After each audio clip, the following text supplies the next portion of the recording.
Romancing the Dungeon is a softcore D&D podcast about heroes navigating their daily lives while looking for love in a world full of peril, monsters and heartbreakers. This show is intended for mature audiences as it contains adult themes. But you can listen to it with your friends. You can listen to stuff that's adult themed with your friends too. Anyway, content warning for specific episodes can be found in the episode description.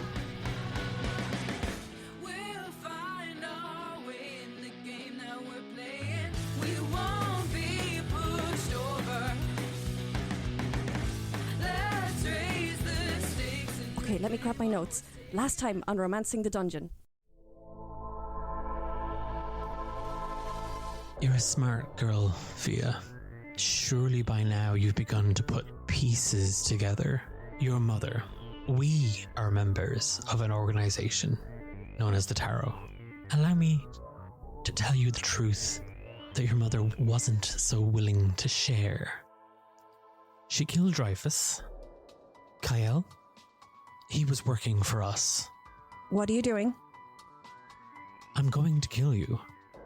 And then you feel two hands grip you. And you come face to face with Una.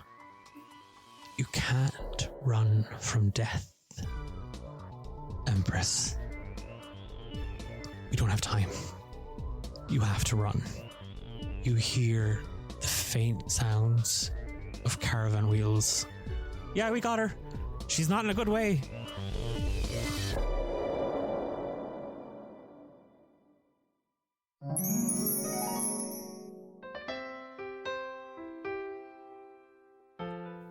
Are you lonely, miserable, or just plain horny? Well, you've taken the first steps to solving your problems. Ross. At least you're dating ones. Ross. Welcome to DE8. Ross. I'm doing my bit. Devoted, desired, Ross. dreamy, urgent, Ross. dapper dates for dejected daters. Ross. My name is Roz Greypurse. Yes, my name is... Oh my God. Where the fuck have you been, King Killer? Hello? Just in case anybody from the Galeshire City Army has been listening to this, that was a rehearsal for an audio drama that I'm taking part in. End scene.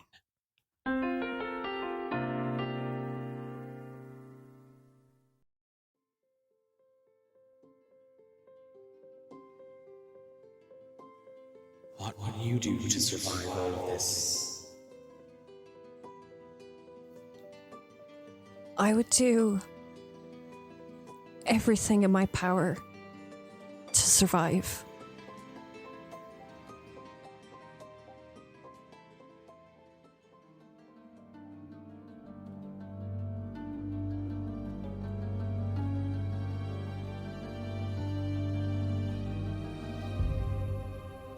You can feel her words ringing around in your head, Fia. You can hear the boom of thunder, the heat from flashes of lightning. You feel yourself struggling in the dark. And then you can just hear someone calling out your name. Fia. Fia. Hey, Fia. Fia, wake up. Fia, Fia, you're all right. Fia. It's just us. I think she's having another nightmare. Someone kind of just grabs you by the shoulders and just starts violently shaking you. I read this in a book. It's supposed to be really good. Just get up. Kind of just nearly falling into her shakes, my body's still loose from being probably just asleep. And my head's just flapping back and forth. My eyes what? Oh God, stop shaking me. No, she's not quite awake yet. Stop shaking wait. Okay, me. You're almost there. I don't need to wake up. Let me sleep. Fia. And it's that the voice, you recognize it. You remember as everything the world kind of slipped away from you. You heard them shouting at you, the trundling of the cartwheels, the skidding on the muck, the faint recollection of Nana just bounding towards you. And as the vision kind of focuses, you can see that she's the one that's holding you by the shoulders and just shaking you. It's okay. I'm awake. You can stop shaking me, Nana. I'm awake. See, I told you it would work, Sykes. And it's just a from Sykes. You're indoors. It's small. It's a little cramped. It smells a bit musty. Nana is on the bed. Sykes is at her shoulder, leaning in, looking at you as well. Both look a little tired. Just behind Sykes, it's not the mountain of dishes soaking in the tub that catches your eye. It's not the tattered curtains shielding the window. There's just a set of eyes in the dark looking at you. So my eyes were kind of half bleary from being shaken awake, but I think catching a glimpse of those eyes, my eyes really just open up really bright awake now at that stage. Good boy, Rash. Sykes kind of just puts his hand on Rash's head as the large hound just kind of, he doesn't snap at you, but he kind of shakes his head out of the dark, and there's just slobber sloshes onto the wall. His ears kind of flop back and forth. The room you're in starts to shake a little bit. It's like, he really likes you, Fia. Does he? Because I feel like he would have very good reason not to. Rash doesn't hold on to grudges. Do you, Rash? Do you, Rashy? And she just immediately kind of like off the bed, she kind of grabs him by the neck and kind of with the collar, she kind of pulls him in, and like she literally starts kind of giving him a nuggie all the while he's just staring at you. Hi, boy. Yeah, I deserve that. The wagon stops. The room starts shaking. Are you all right? You were in... I mean, we saw you in some fairly bad states, but that was something else for you. Yeah, no, I'm not okay. But I'll be fine. You don't need to worry. I'll be fine. Sorry if I woke you. If you were sleeping. No, we've just been sat here watching you. Tending to you. That's not creepy, but okay. Well, somebody had to, change the wet cloth on your head. Somebody had to get a little soup into you. That's really sweet, actually. Thank you. Yeah, Rash is a real good nursemaid. Again, his eyes have not lifted off you at all. I kind of slowly reach out just the back of my hand towards him. You see just one of his lip just lift a little as he shows a little tooth. I take my hand back. See? Best of friends, the two of yous. Yeah, sure. Not for nothing around him, but there was two of yous. At least that's what we were told, anyway. When Nana says this, colour kind of drains from my face a little bit, and I do become a little bit more somber, not making eye contact. Nana just lets it linger there. Like, it's just this thing of you've had that kind of sudden realization of, oh God, what's happened to Una? What's happened to my mom? It's that thing of, you remember the last few words that you screamed at each other. And in that moment, when it seemed as if this was it, she came back. And now you've no idea where she is or if she's even alive. And I think a little bit of I don't think Fia has worked out yet whether she cares or not.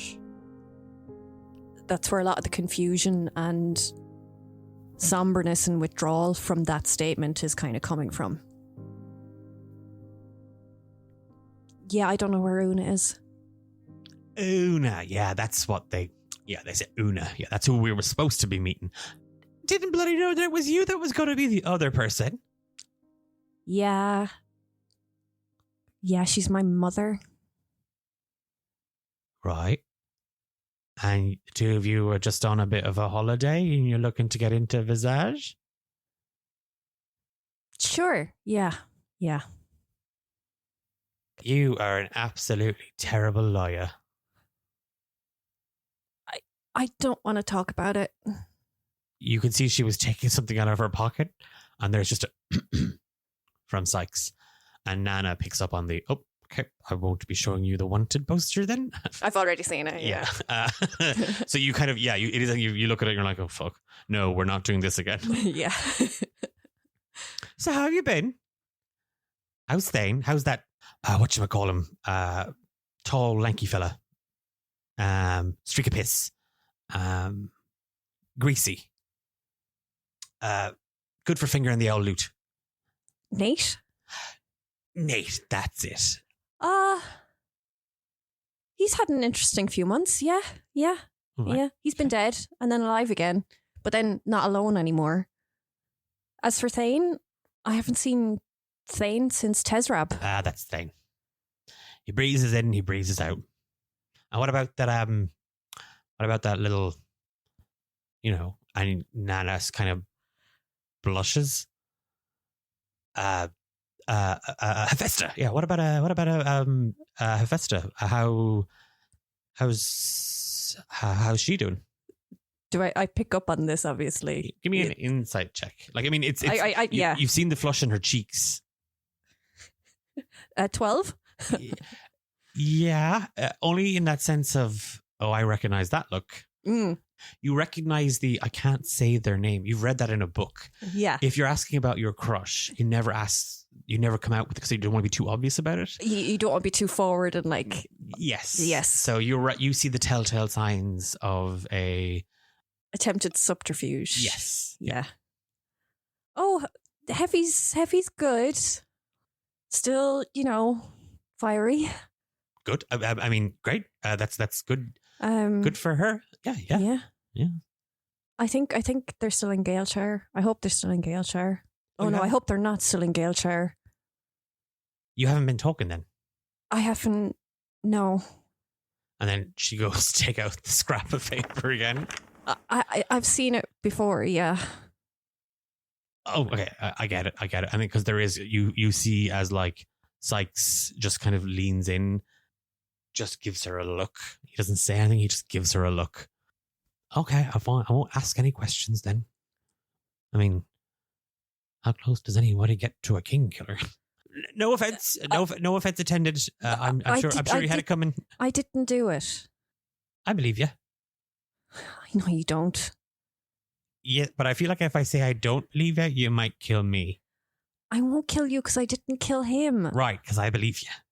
I can understand not believing me, but I didn't do it. So, yeah. So not really. So who did? Fia really shuts up now.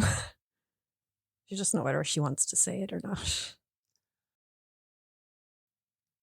A little time passes. Nana tries to weaponize silence and the awkwardness a lot. It's a great interrogation technique. But I start getting sweaty.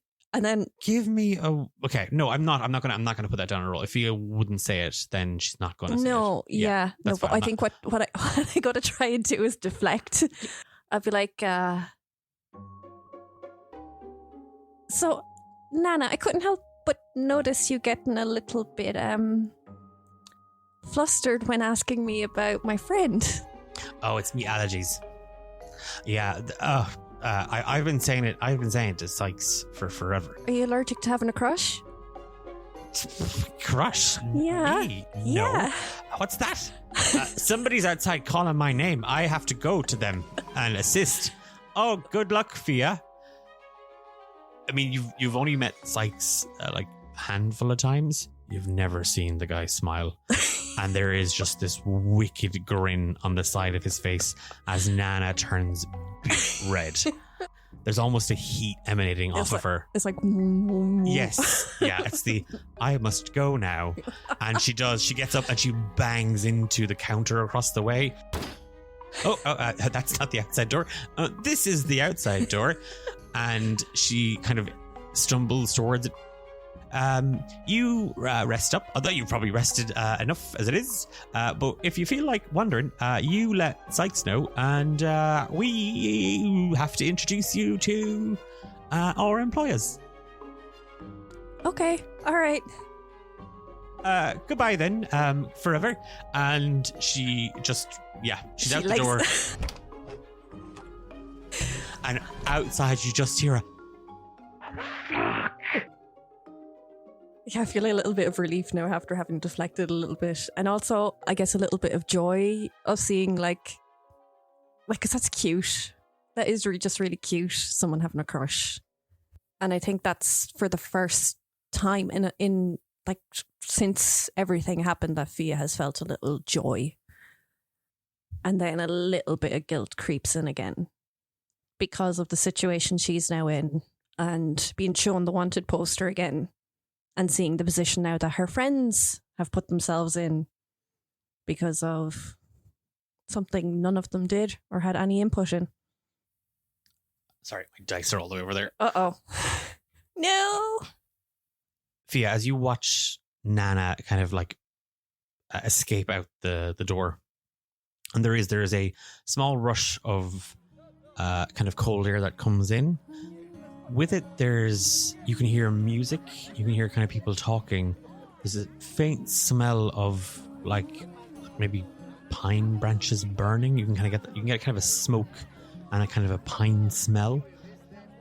Door shuts and it is just you and Sykes and Rash in there.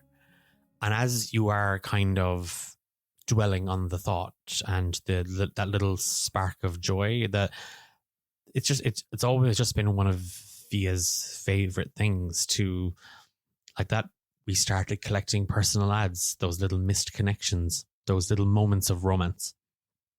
Seeing that, feeling it, brings a kind of a I suppose a little warmth to her heart. Yeah, and there is that moment, and then that immediately kind of fills with a little bit of guilt. All the while, Sykes is just staring at you. Rash is now kind of nudging at where your feet are on the bed, and at the blanket. He's full on trying to hoof the mattress a little bit. Sykes just gives you a nod, a very knowing nod. I just kind of look at him a little bit, and I think he can see how upset I am, and there is a couple of tears coming out of my eyes and stuff, and I just kind of wipe them away, and I move my feet because of Rash nudging there, and I go to sit up and see how much of myself have I regained, because I have been so, I guess, downtrodden the past few days. I'm taking it slow to see how I'm fixed. In that moment, as you kind of pull your feet closer to you and Rash scrambles onto the bed, he's now taking up 2/3 of it. Mm-hmm. As you kind of pull your knees up to your chest. It's that thing of, as you pull your knees, you're oh, there's no pain. There's a little stiffness, but there's no pain. You feel energy. You feel kind of that lightness to you kind of return. And then just in front of you, you see that Sykes is holding out a small piece of cloth, like a handkerchief to you, just kind of up in front of your face. I take it off him and wipe my face and give him a little nod. He's turned away. The second you take it, he just he looks away. That's a private thing. That's a private moment. I get up out of the cot that I'm in. Am I still in my gear? I just pretty much was just passed out. It is that thing of as you kind of look down, you are wearing kind of very, very baggy kind of trouser bottoms and a kind of a very heavy kind of smock nighty type get up. And as you kind of look at yourself, Sykes just kind of tips his head, and there on an overflowing basket of laundry, you see your gear. I take it up, give it a little sniff. It's awful. It stinks. It is wet. It is musty. It is covered in muck, blood. You can see parts of it have been tattered. Parts of it have been scorched. Is there any still of the leather parts of it that I could take off to maybe tighten the kind of smock and thing I'm wearing now? Maybe Yeah, it's not in tatters, but it's clearly damaged. Like it's like in terms of like if you want to talk mechanics, you've lost a point of AC. Okay. Like you'd need to get it repaired or buy a whole new thing. But you can still put it on. As you go to move, there is just a whistle from Sykes as he moves towards the door. He pulls a small little lever. Door opens and you see that where there were stairs, a platform has now kind of extended outwards. Looks over his shoulder. Rash is making no effort to move. In fact, Rash has buried himself in the mattress and is under the blanket, chewing on the pillow that you slept at.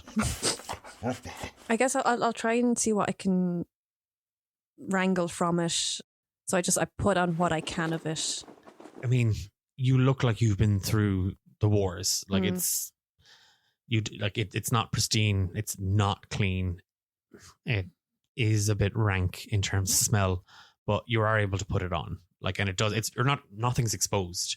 Like, yeah. When I said, it's been scorched and ripped and stuff like that, you can feel the wind on you occasionally, but like it's still holding together. I suppose I'm kind of going to check my pockets. I'm going to check what I still have in terms of items on me. I know I probably have, I still have the daggers, but other stuff. You don't have your weapons. Okay. Small little bits and pieces that you might have been storing in like a little pouch on your belt. Yeah, have those. Now that I'm kind of dressed, I want to be useful to Nana and Sykes. That's what's in my head right now. So like whatever kind of job we're going to do, I'm going to do. And maybe get a few coins for myself and get a bit better gear again. There is just kind of a rap on the door. You decent, Fia? And she opens the door anyway. Oh, Jesus. Jesus. It's fine. He's come up a lot, actually, recently. I've been putting people in weird situations. We have to figure out what Jesus is in this world. But it is a thing of like, she knew by the sound of you that, she waited a split second and she kind of half chuckles to herself as she pulls the door open. You can just see out now. Before, it was just the light that kind of caught your eye from the corner, but now you can kind of look out. You're in some sort of encampment. You can see a couple of brightly colored tents, but mostly these sort of wagons. They remind you when you see them, it's that thing of like, it's like the dad's wagon. That little kind of traveling merchant stall that he had, and all those memories you've been dwelling on. And you can see kind of there is a smattering of people all over the place. There's music filtering in from somewhere. The cold has kind of come in. You look down, you see Nana, Sykes, and kind of behind them, you see two halflings.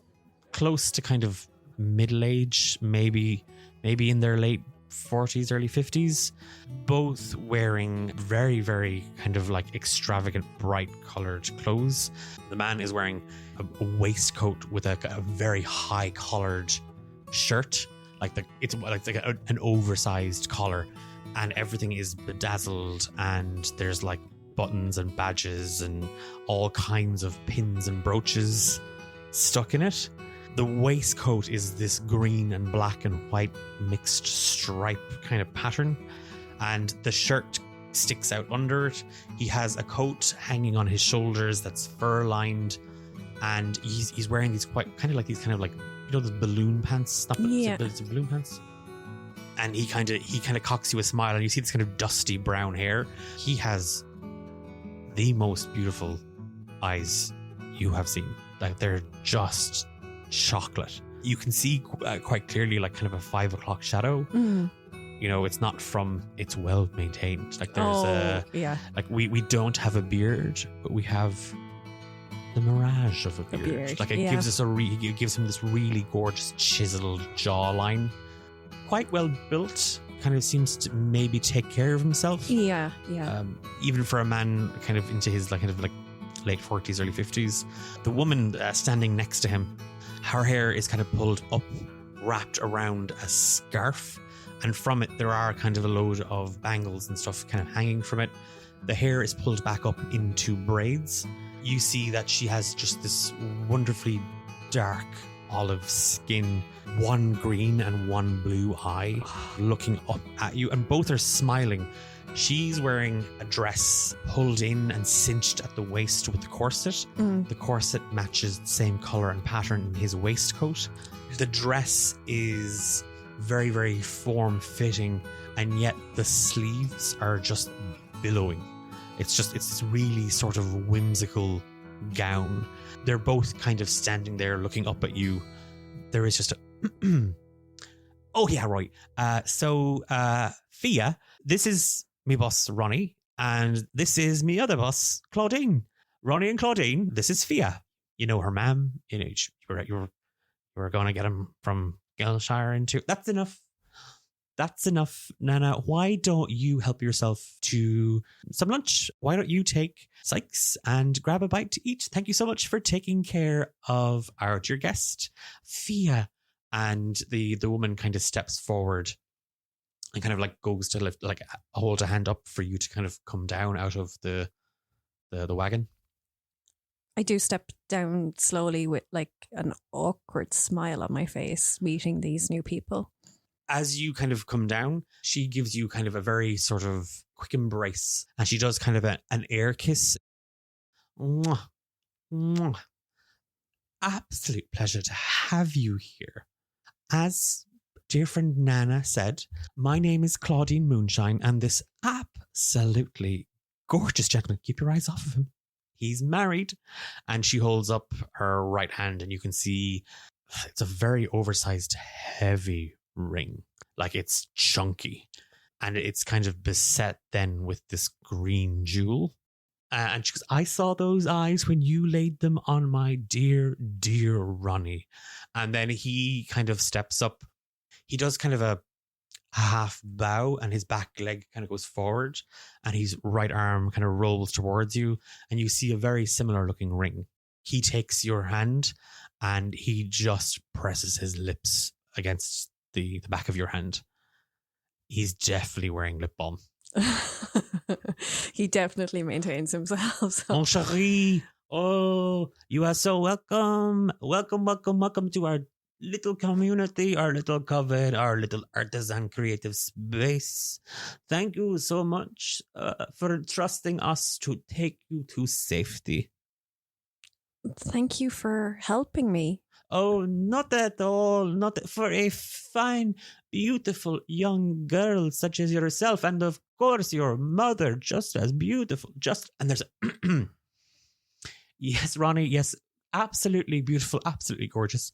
Fia, you are probably starving, and you are probably ravenous for some answers as well. We can give you both. Sure. Nana mentioned something about helping you guys out. She's nothing if not direct, is Nana. That's a character trait that we absolutely love in her. Yes, your mother didn't explain this to you? No. So you don't know what this is? No. And you recognize, and she kind of gestures to some of the caravans. You traveled in one of these. Yeah. But not with us. Like your father, Ferris. Yeah, Forrest, yeah.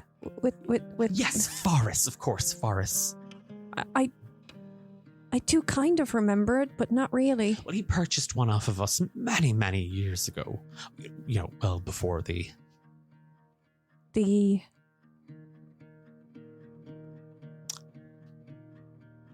passing. Yeah. I think I've made it awkward. I apologize. No, it's okay. I've been thinking about him a lot lately, so... I can imagine. It's nice to meet people who knew him.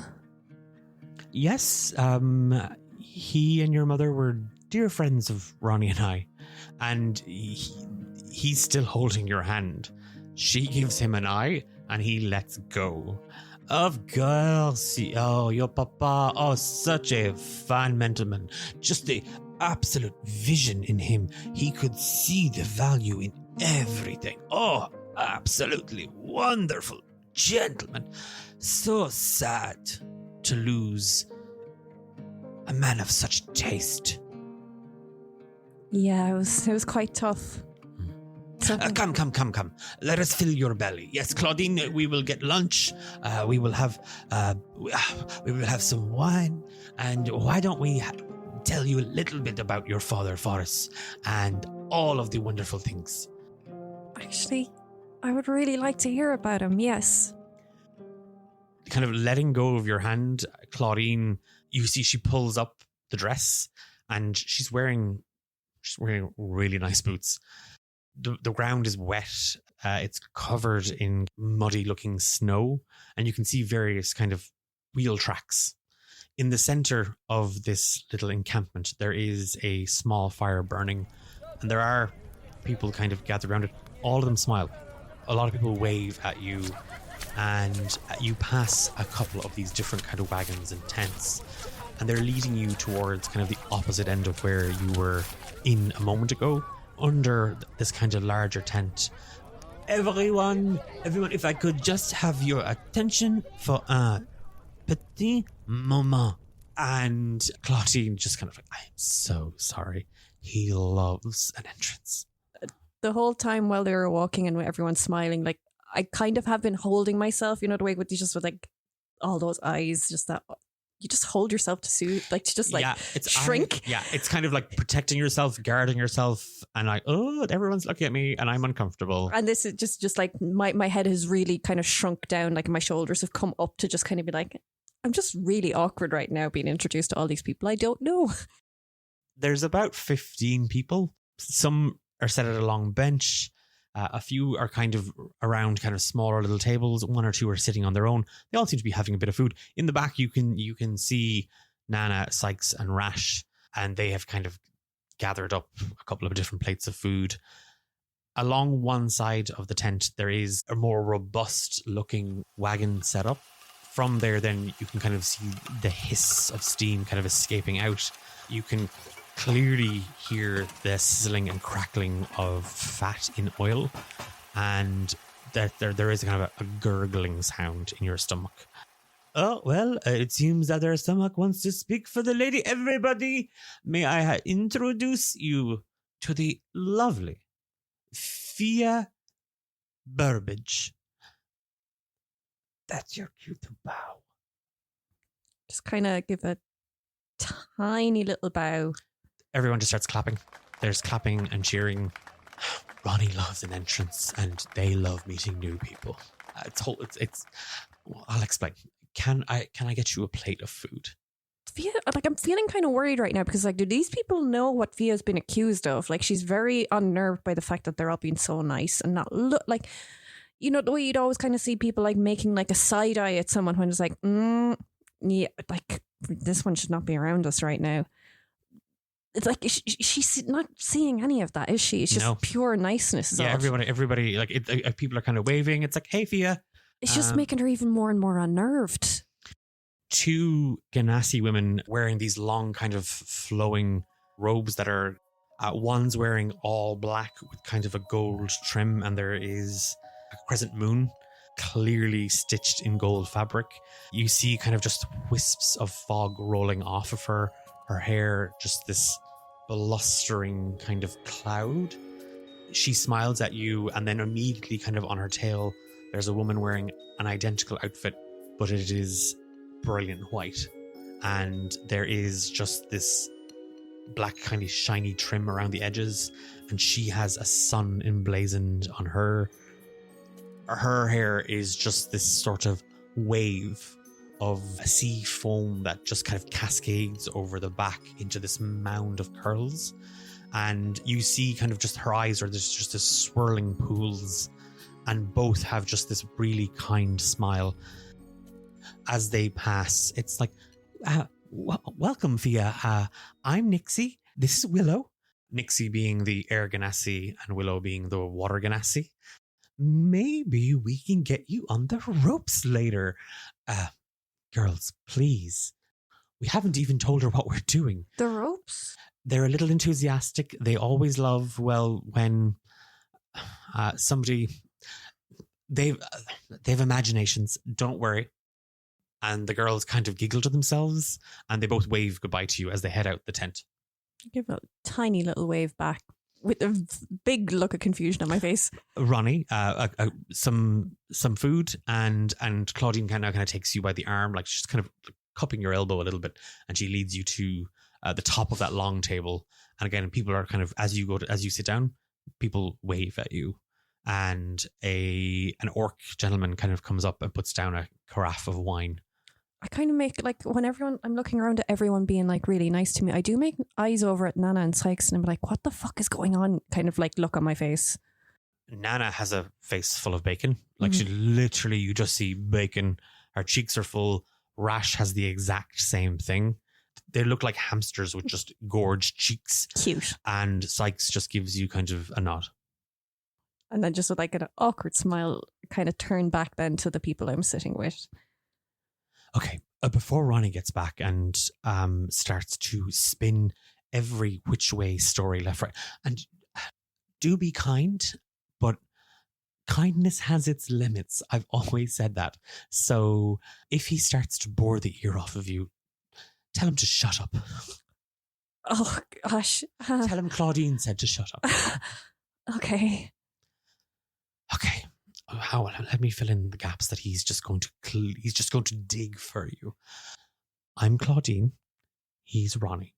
And you are currently at our encampment for the Faylight Cabaret. You haven't heard of us. That's fine. I can see by your expression. Don't worry. No, it's fine. We're a traveling troupe.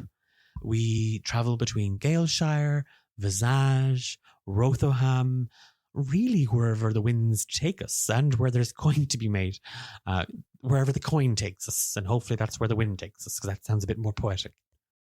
I hope this question doesn't come across as rude, because it's not, but it's just, why are you being so nice to me? I don't understand. I mean, if you've travelled, you've obviously seen...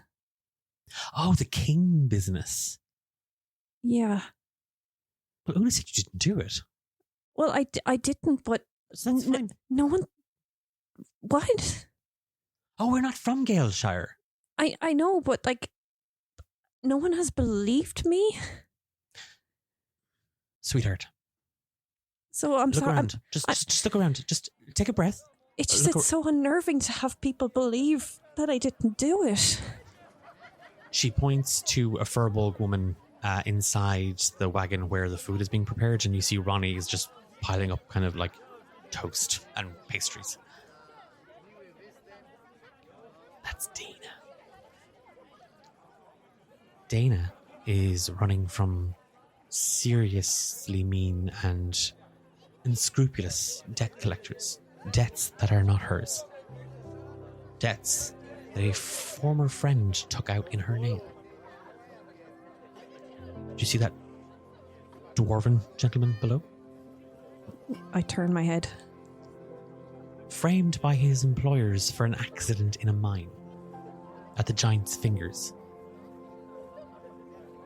Everybody here has a story, Fia.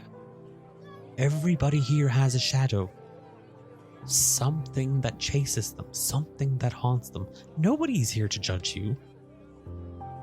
And for what it's worth, the king was a prick. And I'm not saying you did it, but he was a prick. I just full on start bawling, crying in front of her. No, please, no. It's one thing I can't do. I can't stand tears. This is a fete. This is a reverie. There should be, if there's tears, there are tears of laughter and tears of joy. Are those tears of joy? They're just tears of being overwhelmed, I guess. Okay, well, just put those away. I'm sorry. No, I don't like apologies either. We don't apologize, and we don't cry unless we're happy. I don't know what I am right now. It's been so hard the last while. Do you know what you are? You are Fia Burbage. That is what you are. You were all the things that came before, you were all the things now, and you were all the things that you could be.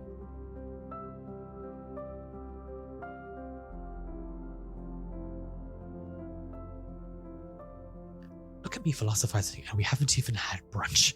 Okay, Ronnie. And she just, she kind of like, and you see he's been flirting away with Dana. Of course. Dana is looking really uncomfortable and really awkward. And he kind of turns, he's like, won't you? And he comes with the kind of plates of little food and like there's sausages and fried eggs and there's just little bits of everything. It's not mountains of food, it's just little bits of everything. Please tuck in. Questions? So how well did you know my dad? We traveled a little bit. That's kind of how we know your mother. Believe it or not, it was actually Forrest that we knew first. Old bunkmates with Ronnie in the military. My dad was in the military? Yes. You're half Visagian. Your father is from Visage. What? Oh, okay. I'm sorry. I just assumed you knew that. No. We could be blood, you and I. We could be family. And Ronnie slurps back a cup of wine. I don't know too much about my dad except as my dad. No, I don't really know about him. What do we know about our parents anyway?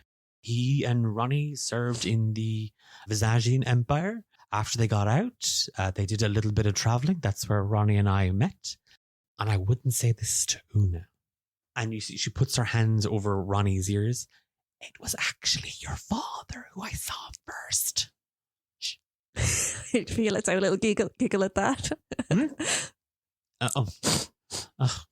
Mon petit fleur. And he kind of like shakes her off. Yes. And kind of waving a sausage on a fork at you. So we traveled a little bit. We dabbled a little bit. We swam a little bit. Your father, not a great swimmer, but a great haggler. We got a little book going behind us. We traveled a little more. He, Claudine, myself, your mother, she joined us a little on the road. It was a wonderful, marvelous time. And then, well, poof. Poof? Oh, they left. Your father, he had all these aspirations of a family, a life to settle down. Did my father, Ronnie, if you worked with him, did he have any family in Visage? And you see him kind of, he scarfs down that sausage. Claudine kind of like shuffles a little. They died in the war with Galeshire. There was an attack. There was so much loss on both sides. Was that what inspired him to join the army? That and the conscription. The Empress, where there's a will, there's a way, and it's always her will, so it's always her way. Wow. I'd say that was tough on all of you. I coasted. Oh no, I'm not. Oh no, don't get mistaken. I'm here, I'm there, I'm kind of a little all over the place. Sorry. Stuff that's happened recently has made me a lot more curious about my dad. That's understandable. We want to know where we came from. If we know where we came from, we know where we are going, yes? Yeah? And you are going home. What? No. Oh, and like Claudine kind of like hits him. Visage, he meant Visage. He was trying to be poetic. He's not the poetic kind. We're taking you to Visage. That's where Una, there's a safe house. Oh, okay. She explained nothing to you. No. Typical Una. And she kind of rolls her eyes. Is it? I wouldn't know. Oh. Spit it out. She hasn't been in my life. I don't know her as my mother. But you know her as a person, no? I don't even think I do. She's always been the mysterious kind. She means well. Always has. She just has a tendency to bumble through things. It's kind of what your father liked about her. I break eye contact with them at that point and I kind of go back to eating. they do the same. They kind of let the little sip. They talk. There's kind of, do you like the food? Do you want any more? Kind of the pleasantries. You see a lot of the other people that in the kind of canteen area have kind of filtered out now as well. Even Nana, Sykes and Rash. Mm-hmm. They want to know how you know them. So it's just kind of a lot of this kind of catching up. You learn a little bit more about the Phaelite, the Cabaret. They've traveled all over the world. That's where all these buckles and badges and brooches and everything they're like little souvenirs. Just like someone who puts magnets on their fridge. Or like Ronnie collects these things. People with camper vans with stickers from places they went to. Sort of. Yeah. It's those little, like, they don't say, I went to Rotherham and all I got was this button. Actually, one of them does.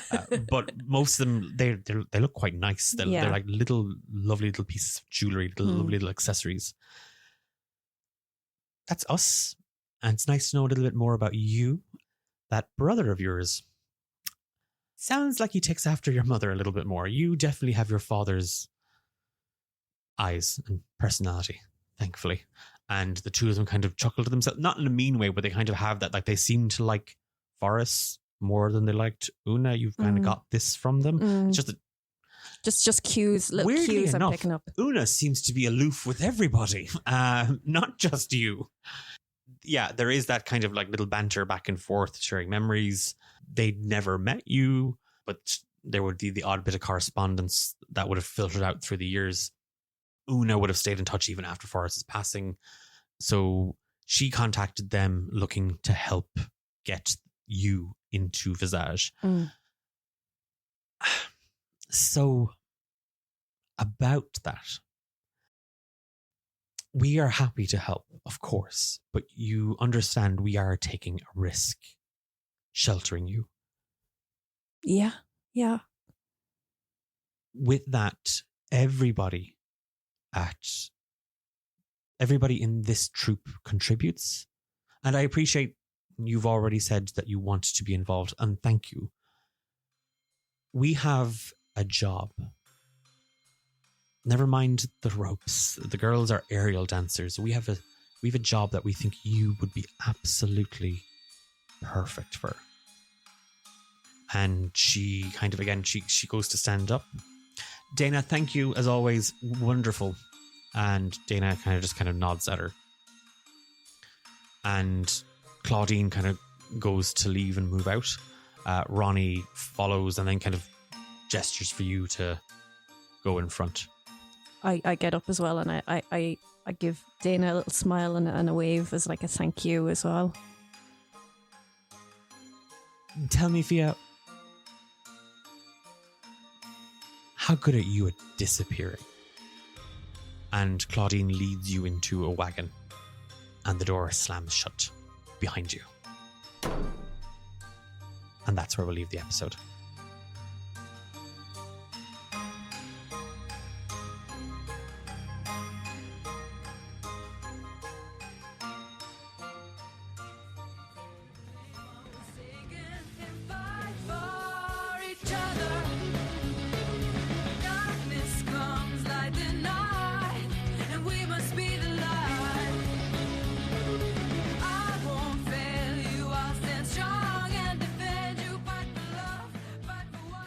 You've been listening to Romancing the Dungeon with Amber, Sam, this is just Louise, and me, Declan, your Dungeon Master.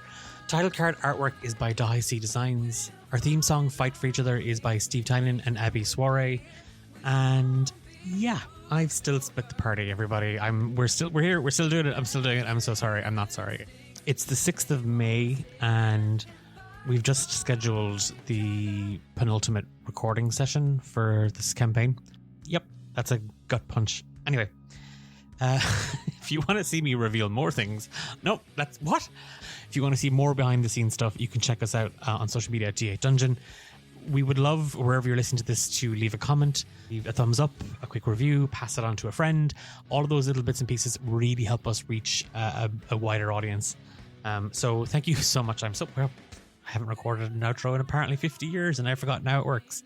That's it from me. I'm going to shut up. Hopefully we'll see you over on our Discord. You can check out the link for that in our episode description. That's it. We're back in 2 weeks' time. For more D8 Dungeon stuff, check us out on twitch.tv/D8 Dungeon. I am all over the place with this outro. I'm so sorry. We're back in 2 weeks' time to continue on Fia's arc. We'll see you then. Bye.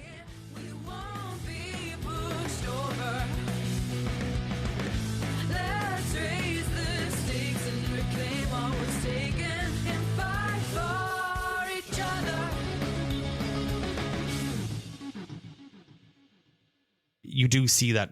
Because we did change in the thing. Are those clothes still around anywhere? Yeah. Okay, sorry. As you... Sorry. No, I've dumped them now. Sorry. That's what you get for interrupting me. I'm sorry. I fucked them in the river. Go get them.